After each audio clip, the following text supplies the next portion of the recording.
PDI Perjuangan resmi menunjuk Ganjar Pranowo sebagai bakal calon presiden dari PDIP. Sebelumnya sudah ada nama Prabowo Subianto yang diusung Partai Gerindra dan Anies Baswedan yang diusung Nasdem, Demokrat, dan PKS. Hasil survei yang dilakukan Litbang Kompas menunjukkan basis dukungan Ganjar Pranowo paling besar di Jawa mencapai 64,1%, sementara di luar Jawa 35,9%. Sementara basis dukungan Prabowo Subianto di Jawa mencapai 49,3% dan luar Jawa 50,7%. Sedangkan basis dukungan untuk Anies Baswedan di Jawa 47,1%, sedangkan luar Jawa 52,9%. Litbang Kompas juga melihat konfigurasi dukungan untuk Ganjar Pranowo, Prabowo Subianto, dan Anies Baswedan. Untuk strong voter atau dukungan loyal bagi Ganjar Pranowo mencapai 13,9 sampai 18,2%, sementara Prabowo 9,4% sampai 10,6%, sedangkan Anies Baswedan strong voternya 7,1% sampai 9,9%. Jika dilihat dari swing voter atau pendukung kurang loyal yang dapat berpindah sewaktu-waktu sejalan dengan dinamika politik, maka swing voter Ganjar Pranowo 11,4% sampai 18,8%, sementara Prabowo Subianto 8,7% sampai 15%, sedangkan Anies Baswedan 6% sampai 12,3%. Peta persaingan bakal calon presiden 2024 menjadi semakin jelas dan kompetitif. Sudah ada nama Ganjar Pranowo yang diusung PDI Perjuangan, Prabowo Subianto yang diusung Partai Gerindra, serta Anies Baswedan yang diusung Nasdem, Demokrat, dan PKS. Bagaimana Litbang Kompas memetakan persaingan antar ketiganya dan seberapa penting sosok calon wakil presiden yang mampu menguatkan modal politik para calon presiden? Kita tanyakan kepada peneliti senior Litbang Kompas, Toto Suryaningtyas. Selamat malam, Mas Toto. Selamat malam, Mbak Priska. Malam Mas Toto. Nah, bicara soal yang terbaru, PDIP akhirnya menunjuk Ganjar Pranowo sebagai bakal capres.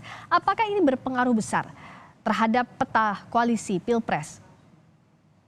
Setelah penunjukan Ganjar Pranowo, sebetulnya ada masalah yang mendahului waktu itu ya. Jadi isu U20 itu kan kita sama-sama tahu itu sudah cukup mendegradasi atau menurunkan elektabilitas dari Ganjar. Sebetulnya sebelum peristiwa U20 itu, kalau dari hasil survei kami di bulan Februari, sebetulnya semua bentuk simulasi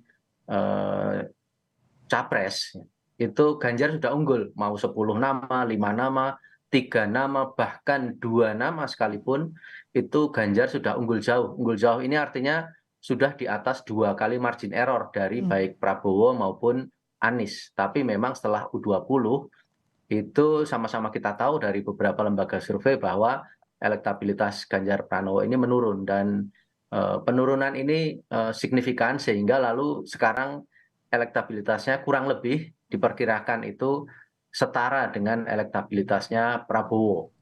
Nah, karena sekarang menjadi kompetitif lagi, lalu aspek cawapres ini lalu menjadi lebih signifikan. Kalau tadinya bisa dibilang cukup signifikan saja, kalau sekarang menjadi signifikan karena lalu menjadi berimbang.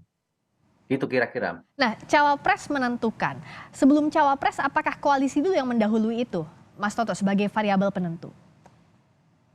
Kalau koalisi, kalau sejauh ini terkait dengan Ganjar Pranowo, menurut saya hitungannya lebih bukan soal elektabilitas ya, tetapi lebih pada perhitungan politis dari masing-masing partai, bagaimana dia nanti akan membangun pemerintahan. Jadi stabilitas pemerintahan tentunya membutuhkan koalisi parpol yang lebih banyak, karena kan pengalaman di 2014 kita tahu waktu itu PDIP dengan Pak Jokowi kan dalam tanda petik minoritas di parlemen, sehingga lebih pada aspek pemerintahan. Tetapi kalau pada aspek elektabilitas, sebetulnya sebelum kasus U20 itu tidak menjadi isu yang terlalu signifikan, karena kan bisa diusung sendiri.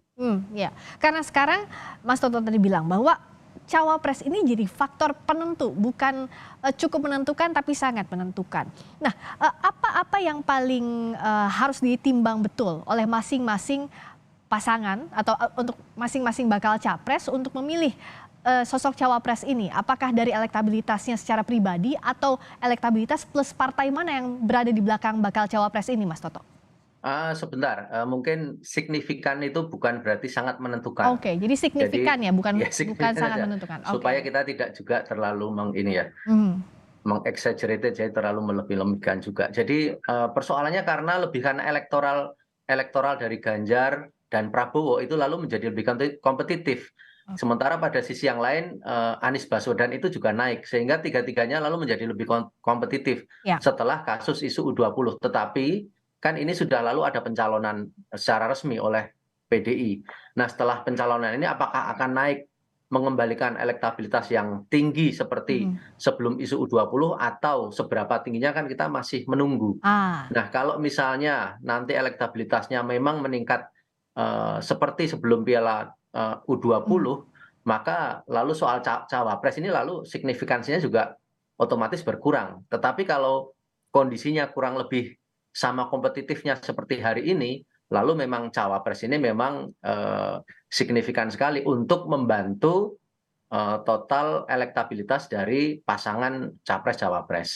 menarik. Jadi kalau kondisinya nanti masih kompetitif berarti cawapres itu jadi hal yang signifikan. Signifikan, ya. Nah, bicara soal sekarang catatan dari 3 sosok bakal capres yang sudah ada di publik, apa celah keterbatasannya kalau dari catatan Litbang Kompas? Jadi kalau Ganjar Pranowo ini kekuatannya di Ganjar dan Prabowo itu mempunyai ciri khas ya. Ganjar, Prabowo, Anies sebetulnya kalau secara populasi semuanya berbasis di Jawa. Tetapi Ganjar itu ada di DIY, di Jawa Tengah dan Jawa Timur. Sementara kalau Prabowo itu kekuatannya hampir mirip seperti Anies sebetulnya. Dia ada di Jawa Barat, kemudian juga Banten cukup kuat, kemudian DKI kuat. Secara khusus DKI itu Anies paling kuat dibanding Prabowo. Di Banten Prabowo cenderung lebih kuat. Jadi memang tipologi dari Ganjar ini basisnya ada di Jawa Tengah, termasuk DIY ya, dan Jawa Timur. Sementara untuk Prabowo dan Anies ini lebih pada Jawa Barat. Sementara kalau untuk luar Jawa itu kalau untuk signifikansi di Sumatera Ya. itu cenderung lebih dikuasai oleh lebih besar ya, bukan dikuasai Ya. Prabowo dan Anies. Oke. Sementara kalau untuk Ganjar itu relatif kurang kuat di Sumatera. Tetapi kalau kita bandingkan dengan simpangan atau margin of error, sebetulnya angka-angka itu untuk luar Jawa itu tidak terlalu signifikan ya kalau dilihat per pulau. Dalam arti Ya. keunggulan Prabowo dan Anies atas Ganjar itu tidak terlalu signifikan. Tetapi kalau misalnya keunggulan Prabowo atas Ganjar di Jawa Barat misalnya, nah itu akan signifikan. Keunggulan Anies atas Ganjar di DKI misalnya itu signifikan. Oke. Jadi dan ini harus jadi catatan bagi masing-masing bakal capres dan juga partai pengusung di belakangnya agar tadi hitung-hitungan tipisnya itu bisa ditutupi celahnya, begitu ya Mas Toto ya? Betul, jadi cawapres yang akan disodorkan ini kalau berdasarkan perhitungan elektoral itu memang cawapres yang mampu menambal. Misalnya kalau misalnya Ganjar itu di Jawa Barat kan hanya meliputi 22% pemilihnya. Ya. Sementara kalau kita ambil contoh saja misalnya Ridwan Kamil. Ridwan Kamil itu di Jawa Barat dia 44%, jadi separuh dari pemilihnya Ridwan Kamil itu ada di Jawa Barat. Jadi kita bisa lihat bagaimana